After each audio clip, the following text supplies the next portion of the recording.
اکبر اباری ہے سیدنا سرکار تاجدار کربلا امام عرش مقام امام حسین رضی اللہ تعالی عنہ کی اب جگر پارے رسول شہزادہ بطول علی کے نور عین مومنوں کے دلوں کے چین جنتی نوجوانوں کے سردار مجاہدوں کے قافلہ سالار ابن حیدر کرار شہنشاہ کربلا پیکر صبر و رضا حضرت امام حسین کی شہادت کا وقت آ گیا ہے۔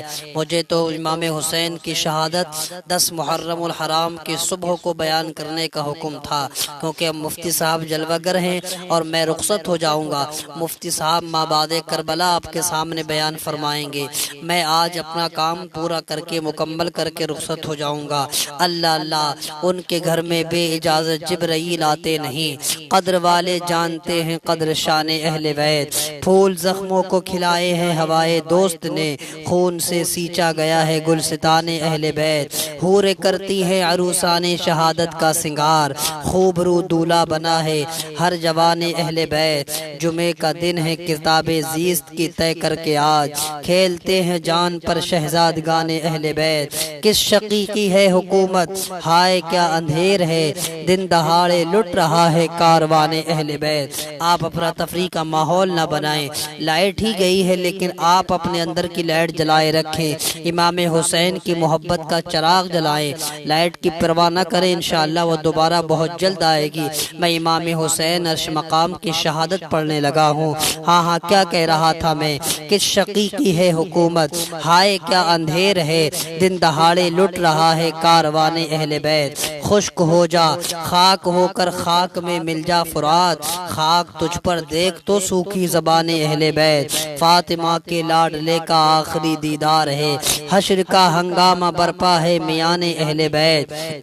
کس مزے کی لذتیں ہیں آب تیغ یار میں، خاک و خون میں لوٹتے ہیں تشنگان اہل بیت۔ باغ جنت چھوڑ کر آئے ہیں محبوب خدا، اے زہے قسمت تمہاری کشتگان اہل بیت۔ حوریں بے پردہ نکل آئی ہیں سر کھولے ہوئے، آج کیسا حشر ہے یا رب میان اہل بیت۔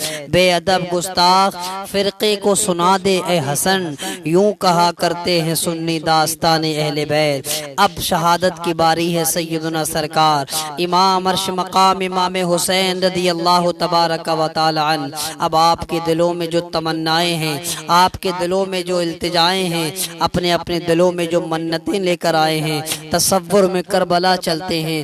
امام عرش مقام کی شہادت میں پڑھنے لگا ہوں۔ ہمارے بزرگ علماء فرماتے ہیں کہ امام حسین کی شہادت کے وقت یا سماعت کے وقت سیدنا سرکار امام حسین کے وسیلے سے جو دعا اللہ سے مانگی جاتی ہے، وہ دعا اللہ کی بارگاہ میں ضرور مقبول ہوتی ہے۔ جب آپ نے میدان جنگ میں جانے کا ارادہ فرمایا تو حضرت زین العابدین سید سجاد بیمار عابد کی نقاہت اور کمزوری کے باوجود نیزہ لیے ہوئے ہاتھ میں حضرت امام حسین کی خدمت میں حاضر ہوئے۔ عرض کیا بابا جان، پہلے ہمیں میدان کارساز میں جانے کی اجازت دو اور اپنی جان کے نثار کرنے کی اجازت دیجئے، میرے ہوتے ہوئے آپ شہید ہو جائیں یہ نہیں ہو سکتا۔ امام علی مقام نے نور نظر کو اپنی آغوش محبت میں لیا، پیار کیا اور فرمایا بیٹا میں تمہیں کیسے اجازت دے دوں۔ علی اکبر بھی شہید ہو گئے، قاسم بھی دنیا سے چلے گئے، تمام عزیز و اقارب جو ہمراہ تھے سب راہ حق میں نثار ہو چکے ہیں، میں تمہیں کیسے اجازت دوں؟ تو تم خواتین اہل بیت کا کوئی محرم نہیں رہ جائے گا۔ ان بے کسگان غریب الوطن کو مدینے کون پہنچائے گا؟ تمہاری ماؤں بہنوں کی نگہداشت اور خیر گیری کون کرے گا؟ میرے پیارے بیٹے تمہیں زندہ رہنا ہے، تمہیں شہید نہیں ہونا ہے، ورنہ میری نسل کس سے چلے گی؟ حسینی سادات کا سلسلہ کس سے جاری ہوگا؟ میرے جدو پدر کی جو امانتیں میرے پاس ہیں وہ کس کے سپرد کی جائیں گی؟ میرے لخت جگر یہ ساری امیدیں تمہاری ذات سے وابستہ ہیں۔ دیکھو میری طرح صبر و استقامت سے رہنا، راہ حق میں ہر آنے والی تکلیف اور مصیبت کو برداشت کرنا، ہر حال میں اپنے نانا جان کی شریعت اور ان کی سنت کی پیروی کرنا۔ میرے بعد تم ہی میرے جانشین ہو، تمہیں میدان کارساز میں جانے کی اجازت نہیں ہے۔ پھر امام عرش مقام سیدنا امام عالی مقام امام حسین نے ان کو تمام ذمہ داریوں کا حامل بنایا اور اپنی دستار مبارک اتار کر ان کے سر پر رکھ دی اور انہیں بستر علالت پر لٹا دیا۔ اب امام پاک اپنے خیمے میں تشریف لائے، ایک صندوق کھولا، قبائے مصری زیب تن فرمائی اور تبرکات میں سے اپنے نانا جان مصطفیٰ جان رحمت کا عمامہ مبارک سر پر باندھا، سید الشہداء حضرت امیر حمزہ کی ڈھال پشت پر رکھی، شیر خدا حیدر کرار اپنے بابا جان کی ذوالفقار حیدری گلے میں حمائل کی اور جعفر تیار کا نیزہ ہاتھ میں لیا۔ اس طرح تاجدار کربلا پے کرے صبر و رضا سب کچھ راہ حق میں قربان کرنے کے بعد اب اپنی جان نظر کرنے کے لیے تیار ہو گئے۔ بیویوں نے جب اس منظر کو دیکھا تو ان کے چہروں کے رنگ اڑ گئے اور آنکھوں سے موتی آنسوؤں کو ٹپکنے لگے۔ حضرت زینب نے آنسو بہاتے ہوئے کہا، پیارے بھیا، بیویوں نے درد میں ڈوبی ہوئی آواز سے کہا، ہمارے سرتاج۔ حضرت سکینہ نے روتے ہوئے کہا، بابا جان کہاں جا رہے ہو؟ اس جنگل میں ہمیں کس کے سپرد کر کے جا رہے ہو؟ جو درندے ننھے علی اصغر پر رحم نہیں کھائے وہ ہمارے ساتھ کیا سلوک کریں گے؟ ہمارا فرمایا، اللہ تم لوگوں کا حافظ و نگہبان ہے۔ پھر آپ نے تمام اہل خیمے کو صبر و شکر کی وصیت فرمائی اور سب کو اپنا آخری دیدار دکھا کر گھوڑے پر سوار ہونے سے پہلے حضرت زینب نے آپ کے اللہ اکبر گھوڑے کی رکاب کو تھام لیا۔ لائٹ آ چکی ہے، آپ تصور میں بیٹھیں، کربلا کو تصور میں لے کر آئیں۔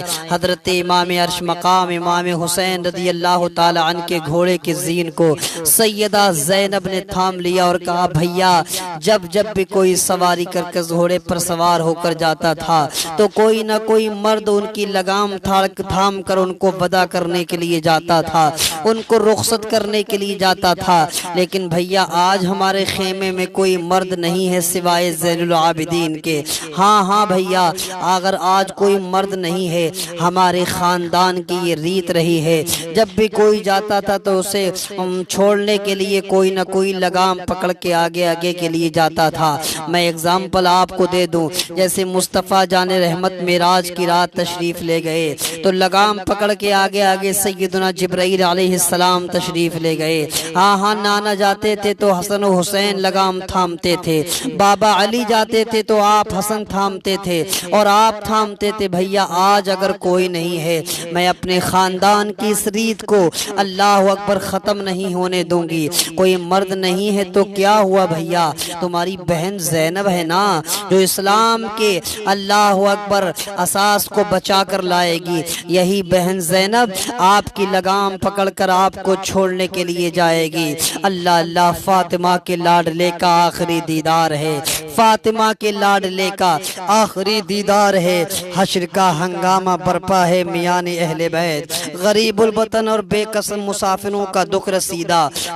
قافلہ حسرت بھری نگاہوں سے آپ کو دیکھتا رہا۔ پردہ نشینیان حرم حسرت دیا کہ اس خاموش تصویریں بنی ہوئی کھڑی ہیں، سب کی آنکھوں سے اشک غم کے موتی ٹپک رہے ہیں، مگر کوئی چیز حضرت امام کے پاؤں کے بیڑی نہ بن سکی۔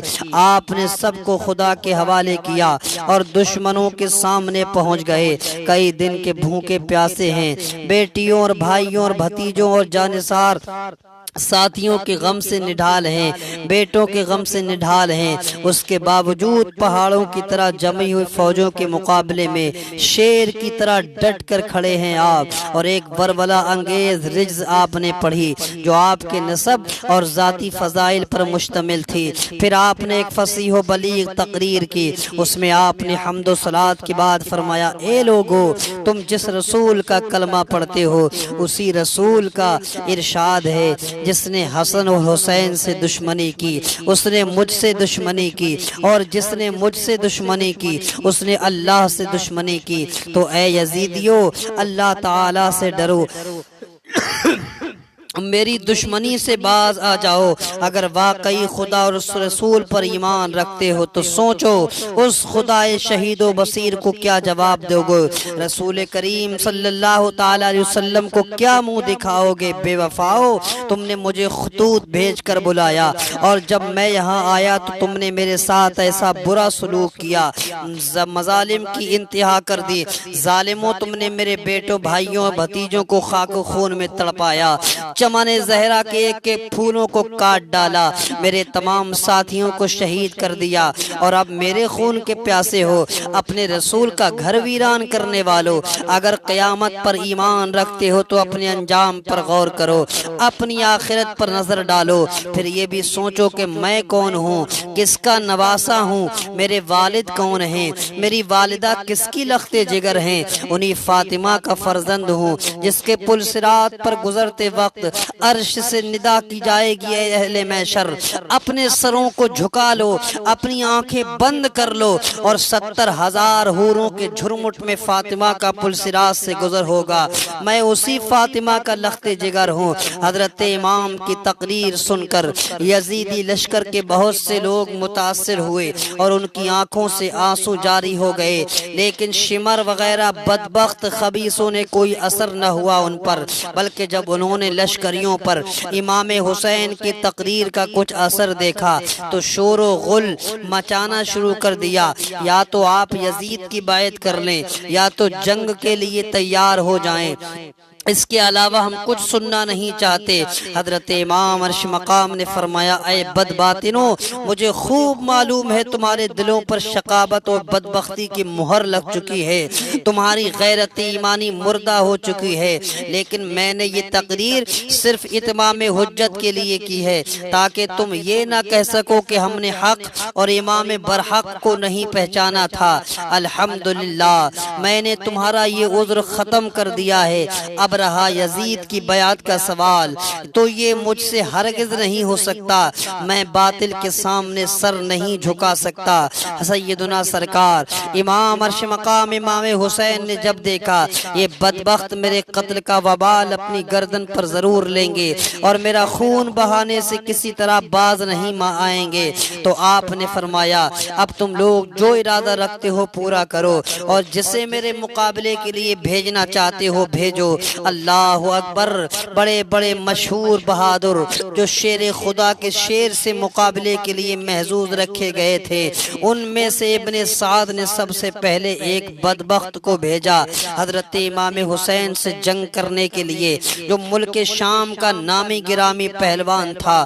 وہ غرور سے ہاتھی کی طرح جھومتا ہوا اور اپنی بہادروں کے ڈینگے مارتا ہوا امام حسین کے سامنے آیا اور پہنچتے ہی آپ پر حملہ کرنا چاہا۔ ابھی اس کا ہاتھ اٹھا ہی تھا کہ اللہ کے شیر نے اس پر ایسا حملہ کیا، ذوالفقار حیدری سے ایسا چیخ طلا وار کیا کہ اس کا سر جسم سے اڑا دیا اور اس کے گھمنڈ کو آپ نے مٹی میں ملا دیا۔ پھر یزید ابتعی بڑے کر و فر کے ساتھ آگے بڑھا اور چاہا کہ امام کے مقابل بہادری کا جوہر دکھا کر یزیدیوں کی جماعت میں اپنی شاباشی حاصل کرے اور انعام و اکرام کا مستحق بن جائے۔ آپ کے سامنے پہنچ کر ایک نعرہ مارا اس نے اور کہا، شام و عراق کے بہادران کو شکن میں میری بہادری کا غلغلہ ہے، میں روم و مصر میں اللہ اکبر شہرہ آفاق ہوں، بڑے بڑے بہادروں کو آنکھ جھپکتے موت کے گھاٹ اتارتا ہوں، ساری دنیا کے لوگ میری شجاعت و بہادری کا لوہا مانتے ہیں، میرے سامنے بھیڑ بکری کی طرح بھاگتے ہیں، کسی میں مجھ سے مقابلہ کرنے کی طاقت نہیں ہے۔ آج تم میرے قوت و میرے داؤ پیش کو دیکھو۔ سیدنا امام عرش مقام رضی اللہ تعالی عنہ نے فرمایا، تو مجھے جانتا ہے میں اپنی رگوں میں ہاشمی خون رکھتا ہوں، فاتح خیبر شیر خدا، علی مشکل کشا کا شیر نر ہوں، تم جیسے نامردوں کی میری نگاہ میں کوئی حقیقت نہیں ہے، میرے نزدیک مکھی اور مچھر سے زیادہ تیری حیثیت نہیں ہے۔ شامی جوان یہ سن کر آگ بگولا ہو گیا اور فوراً گھوڑا کدا کر آپ پر تلوار کا وار کیا۔ حضرت امام عرش مقام نے اس کے وار کو بیکار کیا اور پھر جھپٹ کر اس کی کمر پر ایسی تلوار ماری کہ وہ کھیرے کی طرح کٹ کر دو ٹکڑے میں گر گیا اور زمین پر مل گیا۔ اللہ اکبر۔ بدر نامی سہیل یمنی اور اس منظر کو دیکھ کر غصے سے لال پیلا ہو گیا تھا اور ابن سعد سے کہا تم نے کن گواروں کو حسین کے مقابلے میں بھیج دیا جو دو ہاتھ بھی جم کر مقابلہ نہیں کر سکے؟ میرے چاروں بیٹوں میں سے کسی ایک کو بھیج دے، پھر دیکھ ابھی منٹوں میں حسین کا سر اللہ اکبر کاٹ کر لاتے ہیں۔ ابن سعد نے اس کے بڑے بیٹے کو اشارہ کیا، وہ گھوڑا پنپناتا ہوا امام عرش مقام کے سامنے پہنچا۔ آپ نے فرمایا بہتر ہوتا کہ تیرا باپ مقابلے میں آتا تاکہ وہ تجھے خاک و خون میں تڑپتا ہوا نہ دیکھتا۔ پھر آپ نے ذوالفقار حیدری سے ایک ہی وار میں اس کا بھی کام تمام کر کے جہنم میں پہنچا دیا۔ بدر نے جب اپنے مشہور بیٹے کو اس طرح ذلت کے ساتھ قتل ہوتا ہوا دیکھا تو غصے کا پتلا بن کر دانت پیستے ہوئے گھوڑا دوڑا کر امام کے سامنے آیا اور پہنچتے ہی نیزے سے وار کیا۔ آپ نے اس کے نیزے کو قلم کر دیا۔ اس نے فوراً تلوار سنبھالی اور کہا حسین دیکھنا میں وہ شمشیر مارتا ہوں، اگر پہاڑ پر مار دوں تو وہ اللہ اکبر ریزہ ہو جائے۔ یہ کہتے ہوئے امام پر تلوار چلا دی۔ آپ نے اس کے وار کو خالی کر دیا اور اس پر ذوالفقار کا ایسا بھرپور ہاتھ مارا کہ بدر کا سر کٹ کر گیند کی طرح دور جا کر گرا۔ اللہ اکبر۔ اب سینکڑوں تلواریں بیک وقت امام حسین کے مقابلے میں آنے لگی۔ میرے آقا مصطفیٰ جان رحمت صلی اللہ تعالی علیہ وسلم کے نواسے سیدنا امام حسین 3 دن کے بھوکے پیاسے ہونے کے باوجود شجاعت و بہادری کے وہ جوہر دکھائے کہ زمین کربلا میں بہادران کوفہ و شام کا کھیت بو دیا۔ کسی کے سینے میں نیزہ مارا اور پار نکال دیا، کسی کو نیزے کی آنی پر اٹھا کر زمین پر پٹک دیا، اس کی ہڈیاں ٹوٹ گئیں، کسی کا پٹکا پکڑ کر زمین پر گرا دیا، گھوڑے کی ٹاپوں سے اس کو رون ڈالا، کسی کی کمر پر تلوار ماری تو وہ 2 ٹکڑے ہو کر زمین پر گرا، کسی کی گردن پر ذوالفقار حیدری چلائی تو اس کا سر بیل کی طرح لڑکتا ہوا چلا گیا، اور کسی کے سر پر تلوار آبدار ماری تو وہ زین تک کٹ گیا۔ غرض کے امام عرش مقام نے دشمنوں کی لاشوں کا انبار لگا دیا۔ اللہ اکبر۔ جب یزیدیوں نے دیکھا بری طرح سے شکست کھائے، انہوں نے ایک طریقہ یہی اختیار کیا کہ ہزاروں نے چاروں طرف سے گھیر کر اللہ اکبر حملہ کرنا شروع کر دیا۔ وہ گلے عذار فاطمہ خاروں میں گھر گیا، تنہا علی کا لال ہزاروں میں گھر گیا۔ اب سینکڑوں تلواریں ایک وقت چمکنے لگیں، 50 نیزے آپس میں ٹکرانے لگے اور دشمن بڑھ بڑھ کر امام پر وار کرنے لگے۔ ادھر آپ کی تلوار جلال حیدری کی تصویر اور لا سیف الا ذوالفقار کی تفسیر بنی ہوئی تھی۔ آپ تیغ آبدار کے جوہر دکھا رہے تھے، جس طرف حملہ کرتے پرے کے پرے کاٹ ڈالتے، دشمنوں کے سروں کو اس طرح اڑاتے جیسے باد خزاں کے جھونکے درختوں کے پتے گراتے ہیں۔ اللہ اکبر۔ ابن سعد کو جب اس طرح کی جنگ میں بھی کامیابی کی امید نظر نہیں آ رہی تھی تو اس نے حکم دیا چاروں طرف سے تیروں کا میوں برسایا جائے، اور جب خوب زخمی ہو جائیں تب نیزوں سے حملہ کیا جائے۔ تیر اندازوں نے آپ کو چاروں طرف سے گھیر لیا۔ اللہ اکبر۔ وہ حسین جس کو کبھی نانا مصطفیٰ چوما کرتے تھے، وہ حسین جس کو کبھی مصطفیٰ جان رحمت سونگھا کرتے تھے، آج اس پھول کو مرجھانے کا وقت آ گیا ہے۔ اللہ اکبر۔ بظاہر اور بیک وقت ہزاروں تیر کمانوں سے چھوٹنے لگے اور تیروں کی بارش شروع ہو گئی۔ گھوڑا اس قدر زخمی ہو گیا امام پاک کا کہ اس میں کام کرنے کی طاقت نہ رہی۔ مجبوراً حضرت امام کو ایک جگہ ٹھہرنا پڑا۔ ہر طرف سے تیر آ رہے ہیں۔ امام مظلوم کا جسم اقدس تیروں کا نشانہ بنا ہوا ہے، تنے نازنین زخموں سے چور اور لہو لہان ہو رہا ہے۔ بے وفا کوفیوں نے جگر پارہ رسول فرزند بطول کو مہمان بلا کر ان کے ساتھ یہ سلوک کیا، یہاں تک کہ زہر میں بجھا ہوا ایک تیر آپ کی اس مقدس پیشانی پر لگا جس سے میرے آقا مصطفیٰ جان رحمت صلی اللہ تعالی علیہ وسلم نے ہزاروں بار چوما تھا۔ تیر لگتے ہی چہرے انور پر خون کا دھارا بہ نکلا۔ اللہ اللہ۔ آپ غش کھا کر گھوڑے کی زین سے فرش زمین پر تشریف لے آئے۔ اب ظالموں نے نیزوں سے حملہ کیا۔ شیطان صفت سنان نے ایک ایسا نیزہ مارا جو تن اقدس کے پار ہو گیا۔ تیر اور نیزہ و شمشیر کے 72 زخم کھانے کے بعد آپ سجدے میں گرے، اللہ کا شکر ادا کرتے ہوئے اللہ اللہ واصلے جنت ہو گئے، واصلے بحق ہو گئے۔ 56 سال 5 مہینے 5 دن کی عمر میں جمعے کے دن محرم کی 10ویں تاریخ سن ہجری 61 مطابق 680 کو امام علی مقام نے اس دار فانی سے رحلت فرمائی۔ انا للہ و انا الیہ راجعون۔ لیکن یزیدیوں نے سمجھا کہ ہم نے حسین کو مار ڈالا، وہ مر گئے ہیں، لیکن زمین کربلا کا ذرہ ذرہ زبان حال سے یہ پکارتا ہوگا اور پکار رہا ہے اور قیامت تک پکارتا رہے گا، تو زندہ ہے واللہ، تو زندہ ہے واللہ۔ میرے چشم عالم سے چھپ جانے والے یزیدیوں نے سوچا ہم حسین کا نام مٹا دیں گے، ہم حسین کو مٹا دیں گے، لیکن آج بھی دیکھ لو کوئی بھی یزید آپ کو زمانے میں نہیں ملے گا، کوئی بھی یزید کا ماننے والا نہیں ملے گا، کوئی بھی یزید کی اولاد نہیں ملے گی۔ اگر آپ کو ملے گا تو غلام حسین ملے گا، اکبر حسین ملے گا، اختر حسین ملے گا۔ پتہ لگا آج ہمارے گھروں میں حسین زندہ ہے، آج ہمارے محلے میں حسین زندہ ہے، آج ہمارے اللہ اکبر قریے میں حسین زندہ ہے، تو سب کچھ بھلا دیا پر یاد ہے حسین اب بھی ہمارے سینوں میں آباد ہے۔ حسین نکلا تھا جن کے واسطے سورج بھی ایک دن، اس بے مثال باپ کی اولاد ہے حسین۔